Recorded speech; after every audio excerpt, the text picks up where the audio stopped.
Hello there and welcome to Black Jackal Gaming.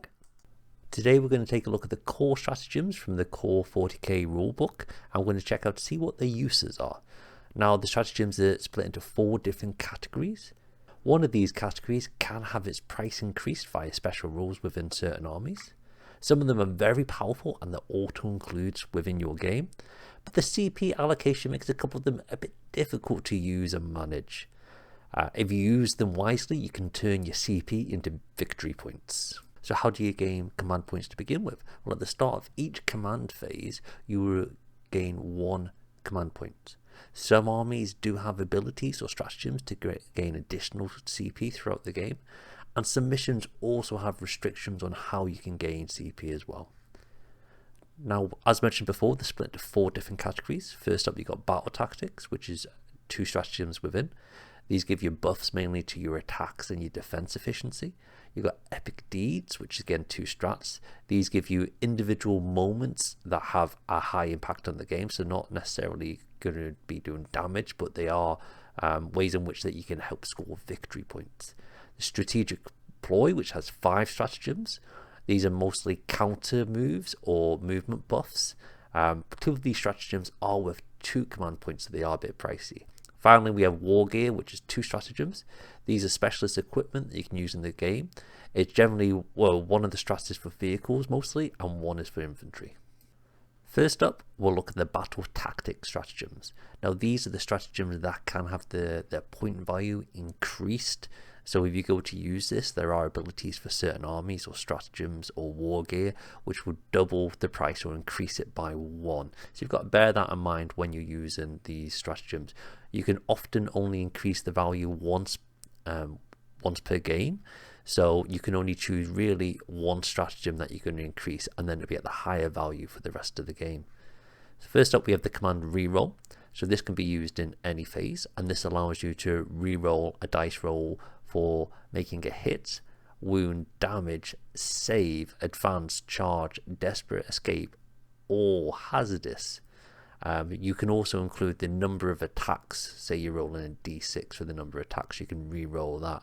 And you can only re-roll 1 dice in this instance. Then there's go to ground. So this is in the shooting phase. When one of your units have been selected for a ranged attack, they gain benefits of cover and they get a 6-up invulnerability save.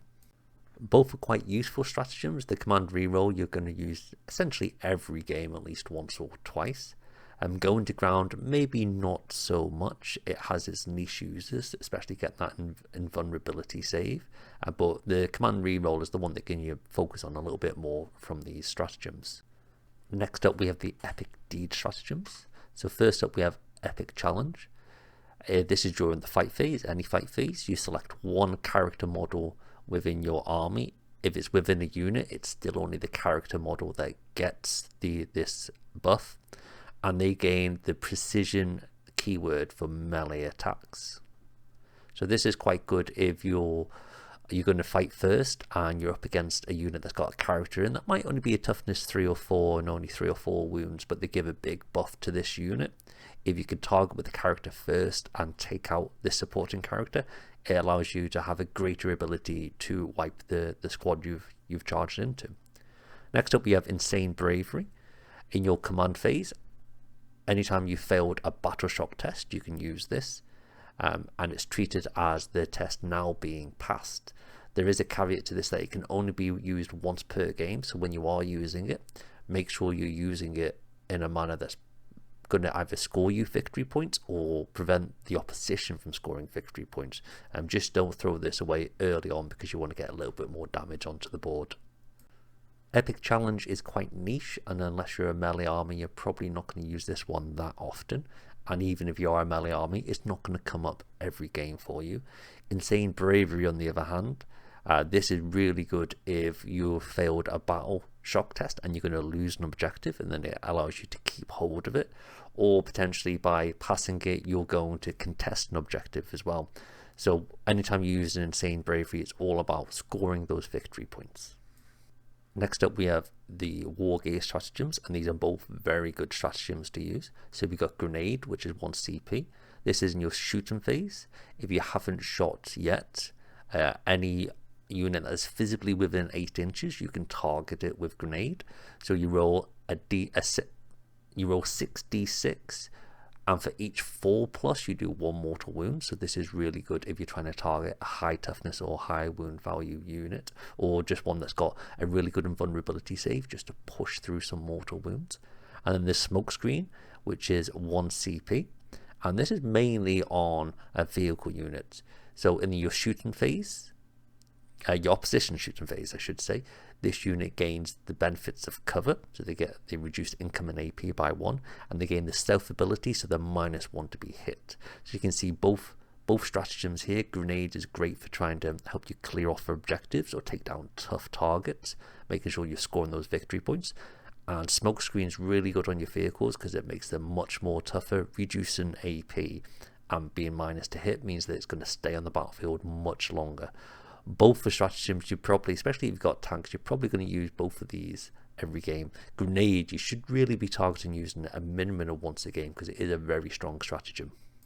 Finally, we have strategic ploy stratagems. There's 5 stratagems in this category. The first one being counteroffensive, which is one of the more expensive stratagems, coming in at 2 CP. So in the fight phase, after an enemy unit has 4, you can select one of your units to fight next. This is really powerful, especially if you're a melee orientated army.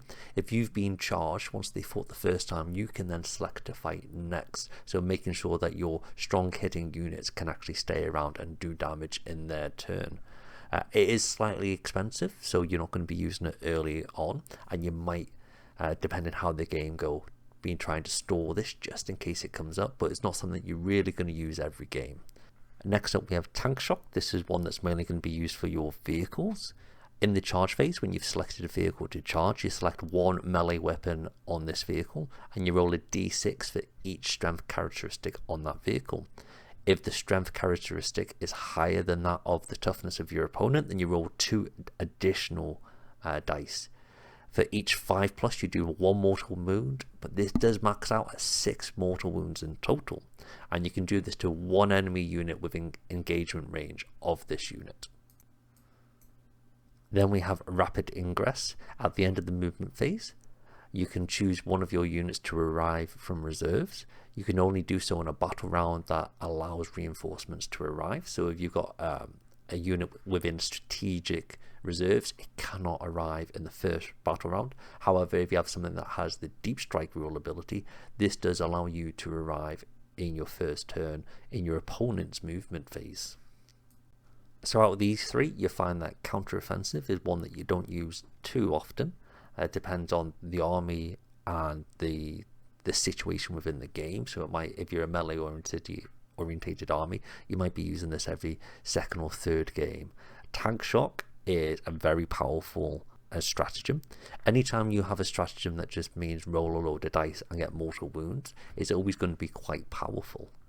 Especially since most vehicles come with a base melee weapon that's strength 6, so you can be rolling those d6 dice, and you're almost guaranteed to do 2 mortal wounds there. Rapid Ingress is very good if you do have models with the deep strike ability for you to come in that turn 1 in your opponent's movement phase to set up a bit of early board control and really gear into getting those secondaries early on to apply pressure onto your opponent. There's 2 final strategic ploy stratagems, the first being Fire Overwatch, which costs 1 CP.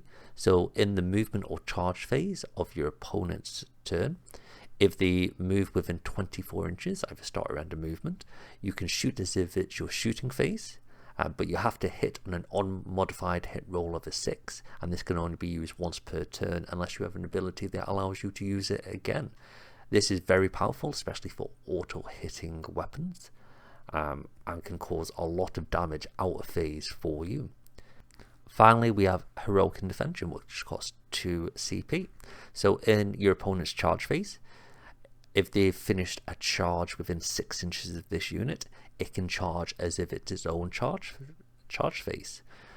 You cannot select this if it is a vehicle unless it has the walker keyword, and if you do, it does not gain any attack benefits or bonuses. So say for example you have an ability that gives you +2 attacks on the charge, you would not gain these bonuses. However, as you are a charging unit, you're in the first fight phase of the fighting phase. So you do get to choose ahead of time when this unit is going to fight. So you're likely going to force the opponent into fighting against this unit first to prevent it from doing additional damage that you otherwise wasn't expected to do. So that's all the core stratagems. There's a couple that you're going to use basically every game, like the command reroll. Without a doubt, you're going to pick that up every single game. You're going to use that. Overwatch is another one that you're going to, the majority of armies going to use a minimum of once a game, depending on what they are. There's insane bravery, which this is one that just keeps scoring you victory points and is vital.